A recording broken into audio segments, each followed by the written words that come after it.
நேயர்கள் அனைவருக்கும் வணக்கம். நான் தான் உங்க ஆஸ்ட்ரோ பரக்கண்ணன் பேசுறேன். அதாவது இன்றைய பதிவில் நம்ம பார்க்கக்கூடியது, அதாவது லாட்டரி நம்பர் தேர்வு செய்வது எப்படி. இது வந்து பாத்தீங்கன்னா பர்டிகுலரா ஏதோ குறிப்பிட்ட லக்கணத்துக்கு சொல்லி நான் வந்து பேச போறேன். இதுக்கு முன்னாடி பதிவுகள் போட்டிருக்கிறேன். பொதுவாகவே லாட்டரிக்கான கொடுப்பனை வந்து எப்படி இருந்ததுன்னா அவங்களுக்கு பிக் அமௌண்ட்லாம் விடும், லாட்டரி நம்பர் எப்படி சூஸ் பண்றதுன்னு சொல்லி நிறைய பதிவுகள்லாம் போட்டிருக்கிறோம். அதனுடைய வரிசையில கொஞ்சம் நம்ம சீரியஸா போடணுன்றதுக்காக ஒவ்வொரு லக்னோ ராசிக்காரர்களுக்கு நம்ம தனித்துவமா இந்த பதிவு என்பது அமைய போகுது. பர்டிகுலரா மேஷ லக்னம் மேஷ ராசியாக அமைந்தவர்கள் அவங்க வந்து எப்படி நம்பர் சூஸ் பண்ணா அவங்க சக்சஸ் ஆவாங்க அப்படின்றத இந்த பதிவு என்பது முழுக்க முழுக்க அமைய போகிறது. பொதுவாகவே எல்லா பதிவும் நான் சொல்றது போல லாட்டரி சார்ந்த கன்சல்டேஷன் சொல்றது போல லாட்டரி என்று சொல்லி நீங்க யாராவது போறாங்க லாட்டரி என்பது எடுக்கிறாங்கன்னா சில பேர் வந்து பாத்தீங்கன்னா ஒரு 100% ஒரு 5% மக்கள் வந்து பொதுபோக்காக எடுப்பாங்க. அவங்க பெரிய அளவுக்கு இன்ட்ரெஸ்ட் காட்ட மாட்டாங்க. ஏதோ ஒரு நம்பர் எப்பயாவது ஒரு நம்பர் ட்ரை பண்ணுவாங்க. அந்த நம்பர் வந்து பிக் அமௌண்ட் வரக்கூடிய சுச்சுவேஷன் கொடுத்துரும். அவங்க வாழ்க்கையில எத்தனை முறை ட்ரை பண்ணாங்கன்னு சொல்லி கேட்கும்போது ஒரே ஒரு முறை தான் சார் ட்ரை பண்ணேன், 10 லட்சம் விழுந்திருக்கு, 30 லட்சம் விழுந்திருக்கு அப்படின்ற மாதிரி சொல்லுவாங்க. ஆனா சில பேர் ஒரு 90-95% மக்கள் வந்து எப்படி நம்பர் எடுக்கிறாங்கன்னு சொல்லி பாத்தீங்கன்னா ஏதோ ஒரு காரணத்துக்காக தான். அவங்க கிட்ட போய் நீங்க கேட்டீங்கன்னா பல விதமான பிரச்சனைகள் சொல்லுவாங்க. சார் நான் தொழில் ஆரம்பிச்சேன் சார், நிறைய விதமான பணத்தை முதலீடு போட்டு கை காசு கடன் எல்லாம் போட்டு ஆரம்பிச்சேன், எல்லாமே லாஸ் ஏற்பட்டுச்சு சார், கடன் அடைக்க முடியாத சுச்சுவேஷனு. இல்ல ஒரு கூட்டு பிசினஸ் ஆரம்பிச்சோம், நிறைய லாஸ் என்பது ஏற்பட்டுருச்சு. இல்ல பொண்ணுக்கோ பையனுக்கோ கல்யாணத்துக்கு கடன் என்பது வாங்கினேன், நிறைய லாஸ் என்பது ஏற்பட்டுச்சு. கடன் நிறைய இருக்குது, பிரச்சனை நிறைய இருக்கு. அதுக்காக ஏதோ ஒரு லக் அடிச்சதுன்னா ஏதோ ஒரு அமௌண்ட் பிக் அமௌண்ட் வந்துருச்சுன்னா இது எல்லாமே நான் செட்டில் பண்ணி பர்சனல் லைஃப்ல செட்டில் பண்ணி விட்டுருவோம் சார் அப்படின்ற காரணத்துக்காக தான் அதிக பேர் என்பது லாட்டரி பக்கத்துக்கு வராங்க. ஆனா இது போல ஒரு அமைப்புகள் வேணும்னா அதுக்கான கொடுப்பனை இருக்கணும்னு சொல்லி ஒவ்வொரு பதிவும் நான் சொல்லுவேன். சில பேர் வந்து பாத்தீங்கன்னா ஒரே ஒரு முறை ட்ரை பண்ணி சக்சஸ் ஆனவங்களும் இருக்கிறாங்க. ஆனா 10 வருஷம் 5 வருஷம் ட்ரை பண்ணி பெரிய அமௌண்ட் விடாம 5000 10,000 சொல்லி விழுந்து பிரச்சனை அனுபவிச்சவங்களும் என்பது இருக்கிறாங்க. நிறைய லாஸ் ஏற்பட்டவங்க இருக்கிறாங்க. அதனால ஃபர்ஸ்ட் அவங்க ஜாதகத்தை பார்க்கணும். அதாவது ஒரு புதையல் இருக்கு, அந்த புதையல் வந்து எல்லாருக்கும் கிடைக்கிறது இல்ல, ஏதோ ஒரு நபர்களுக்கு தானே கிடைக்குது. அந்த நபருக்கு அந்த அதிர்ஷ்டம் இருந்தா மட்டும் தானே கிடைக்கும். அதே போலதான் ஒரு லாட்டரியில பிக் அமௌண்ட் வேணும்னா அதுக்கான கொடுப்பனை இருந்தா மட்டும் தான் அந்த விஷயத்தை சாத்தியமாகுது. ஏன்னா நான் பல வருஷமா சார்ந்த வகையில நான் ரிசர்ச் என்பது பண்ணிட்டு இருக்கிறேன். விழுந்தவங்களுடைய அமைப்புகள் தெரியும், எவ்வளவு கிளைண்ட்ஸுக்கு நான் லக்கி நம்பர் சொல்லி அவங்களுக்கு எல்லாம் விழுந்திருக்குது. ஆனா அவங்க விழுந்தவங்களுடைய நம்பரு அவங்களுடைய ஜாதத்தை கம்பேர் பண்ணி பார்க்கும்போது அவங்களுக்கு அதுக்கான கொடுப்பனை இருக்கு, அதுக்கான தசாபுத்திகளை ஒத்துழைச்சிருக்குது. அதனாலதான் அந்த விஷயம் சாத்தியப்பட்டிருக்கு. தசாபுத்திகள் ஒத்துழைக்காம கொடுப்பனை இல்லாம அந்த விஷயத்தை ட்ரை பண்ணும் பட்சத்துல அதுக்கான பிக் அமௌண்ட் என்பது விழாது. அதனால ஃபர்ஸ்ட் அந்த ஜாதகத்துல இருக்கிற கொடுப்பனை எப்படி இருக்குன்னு நம்ம வந்து செக் பண்ண வேண்டியது இருக்கும். அப்ப ஃபர்ஸ்ட் வந்து பாத்தீங்கன்னா இப்ப மேஷ லக்னம் மேஷ ராசிக்காரர்களுக்கு எப்படி எடுக்கணும்ன்றத நான் சொல்றேன் பாருங்க. ஃபர்ஸ்ட் அவங்க ஜாதகத்தை நம்ம டீட்டெயிலா அனலைஸ் பண்ணணும். ஃபர்ஸ்ட் வந்து பாத்தீங்கன்னா அவங்களோட ஜாதகத்துல 2, 5, 8, 11 இந்த பாவங்களும் இந்த பாவ அதிபதிகளும் எப்படி இருக்குன்றத நம்ம செக் பண்ணணும். ஏன்னா 2ஆம் பாவம் தனஸ்தானம், நமக்கு என்னென்ன பணம் வருது, அந்த பணத்தின் மூலமாக நம்ம வந்து ஒரு வளர்ச்சி அடைய முடியுமா, எல்லாமே 2ஆம் பாவத்தை சொல்லக்கூடிய 11ஆம் பாவம் லாபஸ்தானம். நமக்கு வந்து பிக் அமௌண்ட் வேணும்னா லாபாதிபதி 11ஆம் பாவமும் 11ஆம் அதிபதியும் நல்லா ஸ்ட்ராங்கான ஒரு அமைப்புல இருந்து இருக்கணும். அப்பதான் பெரிய பெரிய அமௌண்ட்ல ஒரு பம்பர் லாட்டி எல்லாம் சொல்லுவாங்களே 12 கோடி 25 கோடி 20 கோடி எல்லாம், அது போல அமௌண்ட்ல வேணும்னா உங்களுக்கு லாபாதிபதி 11ஆம் அதிபதி 11ஆம் பாவம் மகத்துவமான ஒரு அமைப்பு இருந்து இருக்க வேண்டியது இருக்கும். 2ஆம் பாவம் 2ஆம் அதிபதி ஸ்ட்ராங்கா இருந்துச்சுன்னா 11ஆம் அதிபதி ஸ்ட்ராங்காக இல்லாம அவங்க சின்ன சின்ன அமௌண்ட் என்பது வேணாம். 5000 10,000 50,000 கூட வேணாம். 11ஆம் அதிபதி ஸ்ட்ராங்கா இருக்கக்கூடிய ஜாதகக்காரர்கள் மட்டுமே பிக் அமௌண்ட் எதிர்பார்க்க முடியும் என்ற விஷயம் நம்ம வந்து புரிஞ்சுக்க வேண்டியது இருக்கும். 5ஆம் பாவம் என்பது பொதுவாகவே கேம்பிளிங், சூதாட்டம், லாட்டரி, கிரிப்டோ, ஷேர் மார்க்கெட் இது சார்ந்த விஷயங்கள், நம்மளோட உள்ளுணர்வு சம்பந்தப்பட்ட விஷயங்கள் எல்லாமே 5ஆம் பாவத்தின் காரகத்துவம். 5ஆம் பாவமும் 5ஆம் அதிபதியோ நல்ல ஸ்ட்ராங்கா இருந்தா மட்டுமே லாட்டரி என்பது ஒருத்தர் சாத்தியப்படும். அதனால 5ஆம் பாவம் 5ஆம் அதிபதி எப்படி இருக்குன்றத பார்க்கணும். அதே போல 8ஆம் பாவம் 8ஆம் அதிபதி திடீர் பணவரவு, திடீர் அதிர்ஷ்டம், இது எல்லாமே 8ஆம் பாவம் தான். அதிர்ஷ்டம்னாலே அது இஷ்டத்துக்கு வரக்கூடியதான் அதிர்ஷ்டம் சொல்லுவாங்க. அப்ப இந்த லாட்டரி எல்லாமே அதிர்ஷ்டம் சார்ந்த ஒரு விஷயங்கள் தான். எதிர்பார்க்குமோ வராது, எதிர்பாராமல் நமக்கு நடக்கக்கூடியதுதான் எல்லாமே. அப்ப 8ஆம் பாவத்தின் காரகத்துவம் எதிர்பாராமல் நமக்கு வரக்கூடிய பணம், டைரக்ட் வழிகள் இல்லாம இது போல மறைமுகமான வழிகளை வரக்கூடிய பணம், பிக் அமௌண்ட் எல்லாமே 8ஆம் பாவத்தின் காரகத்துவம். அப்ப 8ஆம் பாவம் 8ஆம் அதிபதி நல்லா ஸ்ட்ராங்கான ஒரு அமைப்பு இருக்கணும். அப்ப 2, 5, 8, 11 பணவர ஸ்தானங்கள் இந்த பாவம் இந்த பாவ அதிபதி ஸ்ட்ராங்கா இருந்து இதுக்கான தசாபுத்திகள் வந்தா மட்டுமே ஒருத்தவங்களுக்கு சாத்தியப்படும். இப்ப நான் மேஷ லக்னமும் மேஷ ராசிக்காரங்களுக்கு ஒரு உதாரணத்தை சொல்றேன் பாருங்க. இதை கண்டினியூஸா நான் போட போறேன். அடுத்து ரிஷப லக்னம் ரிஷப ராசி, மிதுன லக்னம் மிதுன ராசி, அடுத்தது கண்டினியூஸா வரப்போகுது. இப்ப மேஷ லக்னம் மேஷ ராசிக்காரர்களுக்கு ஃபர்ஸ்ட் விஷயம் வந்து பாத்தீங்கன்னா பிக் அமௌண்ட் வேணும்னா சனி வந்து பாத்தீங்கன்னா இந்த கும்பராசிலே 11ஆம் பாவத்துல இருந்து ஆட்சி பெற்று அதாவது நல்ல ஸ்ட்ராங்கான ஒரு அமைப்புகள்ல மூலதன உணவு விடுன்ற கும்பராசி சனிக்கு என்பது ஒரு இருக்கும் பட்சத்துல முதல் தரமான அமைப்பு பிக் அமௌண்ட் விடுறதுக்கான ஜாதகக்காரர்கள் என்ற அமைப்பு நம்ம எடுத்துக்கலாம். இந்த விஷயத்தை வந்து புரிஞ்சுக்க வேண்டியது இருக்கும். இதுக்கு நிறைய விதமான விதிவிலக்கு என்பது இருக்கு. சப்போஸ் சனி இங்க இருக்குது, இந்த சனியை வந்து உடைக்கக்கூடிய அமைப்புகள்ல 8ஆம் அதிபதியான செவ்வாய் வந்து இந்த இடத்துல இருக்கு, தன்னுடைய 7ஆம் பார்வை சனியை பார்க்கணும்னா இதனுடைய வலிமை குறையும். அப்ப நம்ம சனியம் எடுக்கக்கூடாது. எப்ப அந்த சனியோட நம்பர் 8ஆம் நம்பர் எடுக்கணும், எப்ப அந்த சனியோட நம்ம 8ஆம் நம்பர் எடுக்கக்கூடாதுன்னு சொல்லி நம்ம விதிகளும் விதிவிலக்கும் தெரிஞ்சிருக்கணும். அதான் நீங்க ப்ராப்பரா கன்சல்டேஷன் எடுத்துக்கணும். நான் 11ஆம் அதிபதி ஸ்ட்ராங்கா இருக்கும், 11 மேஷ லக்கணக்காரர்களுக்கு 11ஆம் அதிபதி சனி, சனியோட நம்ம 8ஆம் நம்பர் வச்சு நான் கூட்டத்தை வச்சு எடுத்துருவேன் அப்படின்ற மாதிரி தாட்டுக்கு போகக்கூடாது.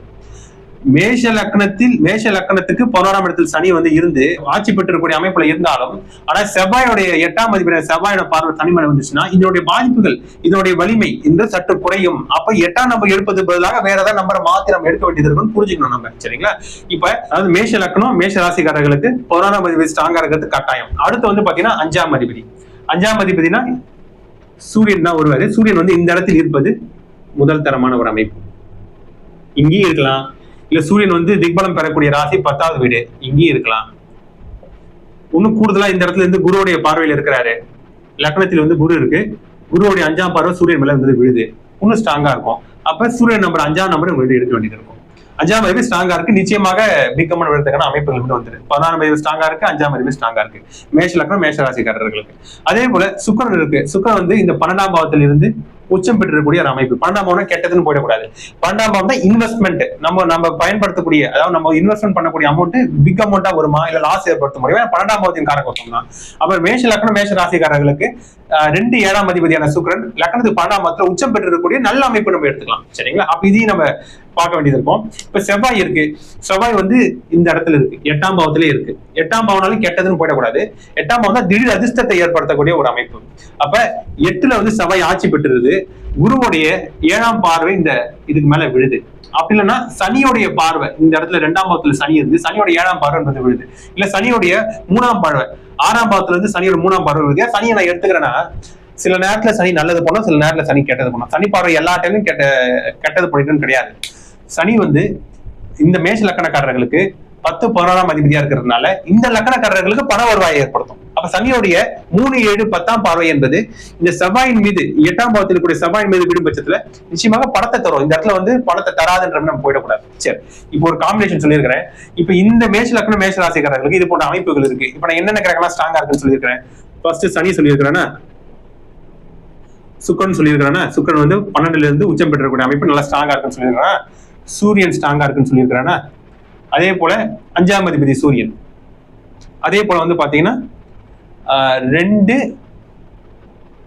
5 செவ்வாய் ஸ்ட்ராங்கா இருக்குன்னு சொல்லியிருக்கிறேன். ஓகே, இப்படி இருந்துச்சுன்னா இந்த மேஷ லக்னம் மேஷ ராசிக்காரர்களை கண்டிப்பாக பணம் உழுன்ற நம்ம எடுத்துக்கலாம். அடுத்த கட்டமா நம்பருக்கு நம்ம வந்து போக வேண்டியது இருக்கும். இப்ப நம்பர் எப்படி எடுக்கிறது அப்படின்னு சொல்லி பார்க்கும்போது 6 நம்ம எழுதிக்கணும். எப்படி எழுதணும்னா, ஃபர்ஸ்ட் என்னென்ன கிரகம் நல்லா இருக்குன்னு சொல்லியிருக்கிறேன். சனி, சுக்கிரன், சூரியன், செவ்வாய், இப்படிதான் எழுதியிருக்கிறேன். சனியோட நம்பர் 8, சுக்கிரன் நம்பர் 6, சூரியன் நம்பர் 5, செவ்வாயோட நம்பர் 9 வந்துருச்சுங்களா? இப்ப இதை அப்படியே நீங்க இன்க்ரூசிங் ஆர்டர்ல எழுதுங்க.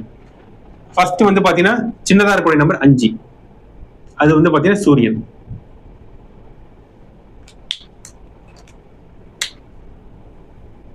அடுத்து 2வது சுக்கிரன், அதுக்கப்புறம் சனி, செவ்வாய். நீங்க ஒரு நம்பர் எடுக்கிறீங்கன்னா எல்லா தேதிகளும் எடுக்கக்கூடாது. உங்களுக்கு சாதகமான தேதிகள் 30 31 தேதிக்குள்ள உங்களுக்கு சாதகமான தேதிகள் ஒரு விஷயத்தை நீங்க ட்ரை பண்ணணும். இப்ப இந்த சூரியன் எடுத்துக்கிட்டீங்கன்னா சூரியன் வந்து 1ஆம் தேதி, 10ஆம் தேதி, 19, 28 இது எல்லாமே கூட்டு பார்த்தீங்கன்னா கூட்டுத்தொகை 1ல வரும். அதே போல 6, 15, 24 இது எடுத்துக்கலாம்.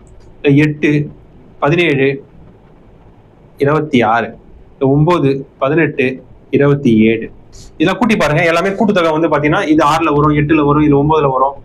இப்ப இந்த தேதிகளை தான் நீங்க ஒரு விஷயம் ட்ரை பண்ணணும். இந்த தேதிகள்ல சூரிய உரையில, சுக்கிர உரையில, சனி உரையில, செவ்வாய் உரையில இந்த மேஷ லக்னம் மேஷ ராசிக்காரர்கள் நம்பர் எடுக்க வேண்டியது இருக்கும். இவங்களுக்கான லக்கி நம்பர் வந்து பாத்தீங்கன்னா 1, 6, 8, 9. இந்த சூரியனுக்கு வந்து 5ஆம் அதிபதி இது. ஆனா இவரோட நம்பர் வந்து பாத்தீங்கன்னா 1. நாங்க 5ன்னு போட்டிருப்பேன், இதை மட்டும் கரெக்ஷன் பண்ணீங்க. 1 இவர் மேஷ லக்னக்கு 5ஆம் அதிபதின்றதால ஃபர்ஸ்ட் நோட் பண்ணிட்டு அதை மாத்திங்க. இவர் மேஷ லக்னம் மேஷ ராசிக்காரர்களுக்கு இந்த கிரகம் நல்லா இருந்ததுன்னா சூரியன் நம்பர் 1, செவ்வாய் நம்பர் 9, சுக்கிரன் நம்பர் 6, சனியோட நம்பர் 8. இந்த நம்பர் எடுத்துக்கணும். சில நேரத்துல வந்து இதுவரை மாற்று வேற வகையில செயல்படும் இந்த இடத்துல. இப்ப நீ இந்த ஆர்டர்ல மட்டும் புரிஞ்சு இப்படி எடுத்துட்ட பிறகு நம்ம என்ன பண்ணணும்னா, அவர் வந்து பாத்தீங்கன்னா ஏதோ ஒரு நாள்ல வந்து தொடர்பு கொண்டு பேசுறாரு.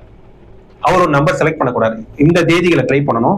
10ஆம் தேதியில வந்து நம்பரை செலக்ட் பண்ணலாம். இப்ப செலக்ட் பண்றாருன்னு வச்சுங்களேன், இந்த தேதிகள்ல சூரிய ஓரையில அந்த நம்பரை யோசிச்சு அவர் நோட் பண்ணி வச்சுக்கணும். வச்சுக்கிட்டு அந்த நம்பரை வந்து பாத்தீங்கன்னா எந்த ஆர்டர்ல எடுக்கணும்னு சொல்லி அடுத்த கட்ட விஷயம் வருதுல்ல. இப்போ வந்து பாத்தீங்கன்னா 6 நம்பர் இருக்கு. இது எப்படி சார் இருக்கிறது?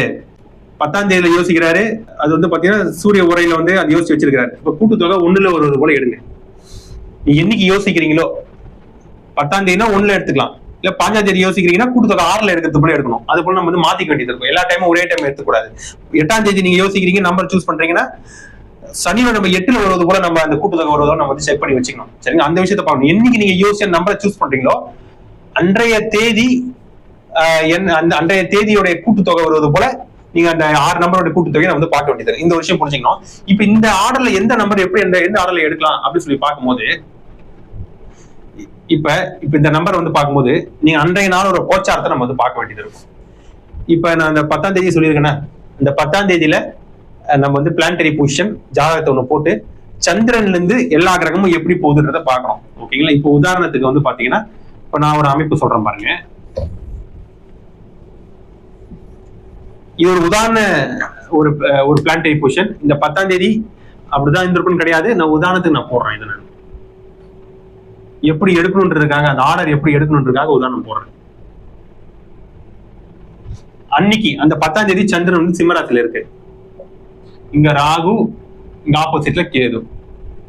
இந்த இடத்துல வந்து சூரியன், சுக்கிரன், புதன் முக்கூட்டு கிரகங்கள் ஒரே இடத்துல தான் இருக்கும். வேற என்னென்ன கிரகம் இருக்கு? இந்த இடத்துல சனி இருக்கு, இந்த இடத்துல குரு இருக்கு. 2, 3, 4, 5, 6, 7, 8 ஒரு கிரகம் மிஸ் ஆகுது. இந்த இடத்துல செவ்வாய் இருக்குன்னு வச்சுங்களேன். இப்படிதான் இருக்குன்னு வச்சுங்க. அன்றைய நாள் இந்த 10ஆம் தேதியில இப்படிதான் இருக்கு. ஒரு உதாரணத்துக்கு நான் சொல்றேன். இந்த சந்திரன்ல இருந்து நம்ம ஆர்டர் நம்ம பார்க்கணும். இப்போ உங்களுக்கு வந்து 8, 6, 1, 9 தானே உங்களுக்கு லக்கி நம்பர் சொல்லியிருக்கிறேன்.